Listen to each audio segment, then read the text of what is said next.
What's good, fam? Clark here from Alphall Kinetics. First and foremost, thank you for stopping by the channel and supporting the kinetic community. Much appreciated. I know the year's coming to a close. Yes, we've only made small strides thus far, but let me let you know a little secret. We're just getting started. So keep it locked on the channel, hit that subscribe button, and yeah, let's dive into it. In one of my previous vlogs, I went over some mechanics of a deadlift, an exercise that I've always incorporated into my training. I also disclosed why I deemed it one of my favorite exercises and monumental in my training. I'll actually leave the link to that video in the description below if anybody wants to check it out. On that note, I'll just go ahead and give you that good because I think we're at that point in our relationship where we can take things up to the next level, you know what I mean? Why not? On a more serious note, what I disclose in this vlog should definitely up your game in terms of training, and I'll try not to bore you with the mechanics, so you're welcome in advance. I'll be touching a couple of variables that I believe definitely have some effect on overall body composition and strength conditioning. Something I believe should be giving a little more attention. Surprisingly, I guess it's easily overlooked given that there's hardly any videos up with information.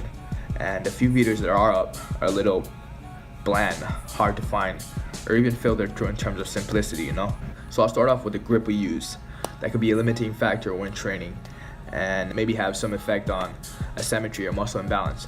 I'll also go over other impediments such as the risk of injury that could hinder your training and just bring it to a halt. Off the bat, I'll just go ahead and assume most of us are familiar with the conventional overhand barbell grip that is quite common. Personally, I've found it ideal for beginners and just training in general. It makes it easy to optimize good form, symmetry, and balance in terms of force distribution, as well as modifying your workload. That is to say, modifying the weight you use, which definitely does justice to your overall training. But when does it become a limiting factor, and what should you do? Personally, with a conventional overhand grip, I only have perfect control of the bar up to a certain point. And what I mean is, I feel as though with this hand placement, the bar and workload is more prone to slipping out when I'm trying to lift heavy, in which it actually has in the past. And on that note, I think it's also important to draw on this question, why lift heavy? Something that we'll revisit and touch later on in this video. As of right now, let's just come to terms with the fact that not having proper control over the workload and the bar could obviously translate to the risk of injury and a whole lot of catastrophe that we just can't afford, man. And quite frankly, we don't want to. Alright? I know you're out here working goddamn hard, but a little blood on the floor doesn't really make you a badass, right? So this is where the alternate grip comes into play, or the over-under grip. And I know there's other variations of grip out there, like the hook grip. But hey, all I'm saying is personally, this is what's progressively worked for me. So you gotta gauge to see what works for you and best supports your goal. Cons. The only concerns I've found as far as using this grip goes is the risk of bicep injury as well as muscle imbalance. So let's try to gauge these concerns from the right angle. With the alternate grip, you have one hand over the bar, pronated, and the other under the bar, supinated. What this does, it externally rotates your humerus, which is the bone in between the elbow and shoulder joint, if I'm not mistaken. This also externally rotates your delts, and it creates easy ground and opportunity to build up extra tension in your bicep area. Looking for studies, I found that T-Nation actually does a great job putting other important variables into context that align with this concern. So I'll drop a link to their article in the description below as well if anybody wants to take a bite at it. This rolls into the other concern, muscle imbalance. It's one that I've personally been asked about by colleagues and people I train with. I haven't actually found studies on this yet, but if you take the alternate grip at face value with one set hand placement throughout the entirety of training session, and I mean like modifying your workload and just overloading while maintaining the same underhand placement, you'll obviously be more prone to muscle imbalance. My logic to this is quite simple. If both humerus are rotated differently while modifying and working with the same workload, it's more likely that there may be a slight difference in nature of stimulus applied and that is distributed in that section, which in turn could more likely translate to a slight difference in muscle growth. And that's just my plain logic. Now, I don't think mitigating these concerns too hard. 1, respect your body.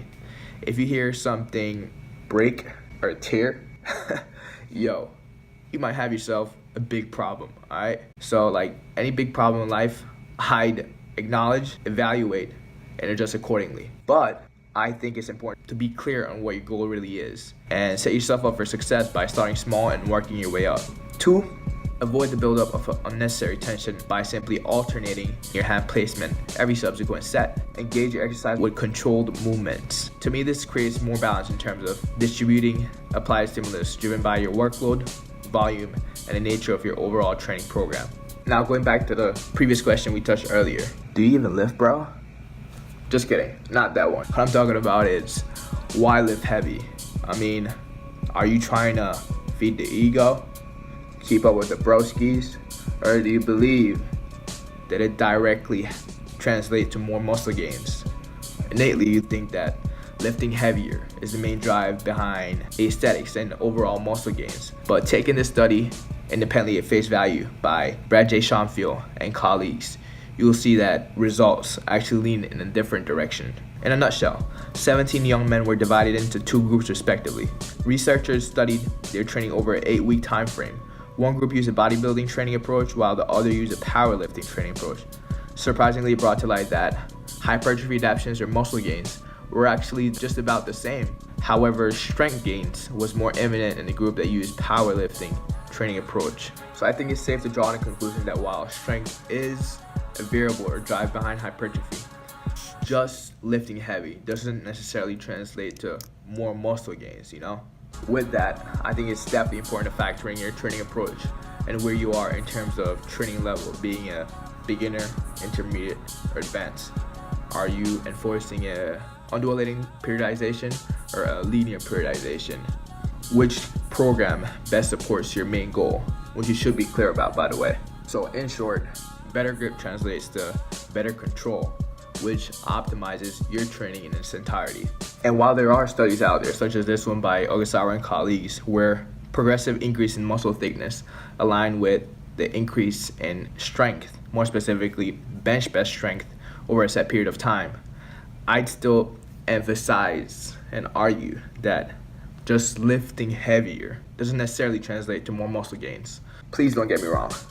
Heavy workload does play a role in building muscle, and you do have to lift heavier in order to get stronger. But what I think is more important is that you're clear on where you stand in terms of what your main goal is and making sure you have a good program and diet to support it.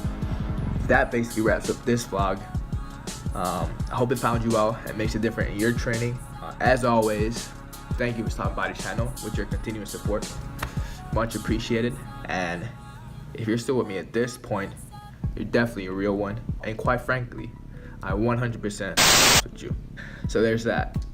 Please don't forget to give this video a thumbs up. Hit that subscribe button if you haven't already, because that'll help the channel and community we have here to grow. I know the information in this vlog could be a lot to digest, so if you need clarity on anything or you just want to say what's up, drop it in the comment section below. I'll get back to you ASAP. Other than that, just keep it locked on the channel, Alphall Kinetics, because I'll try to do some giveaways this upcoming year. So thank you for dropping by.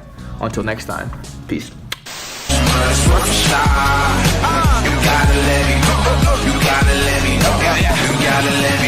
Ready for a walk, I'm an Armageddon. Dropping your sword cause the time is near. Gotta do it big like Bon Iver. I'm a rock star on a chandelier.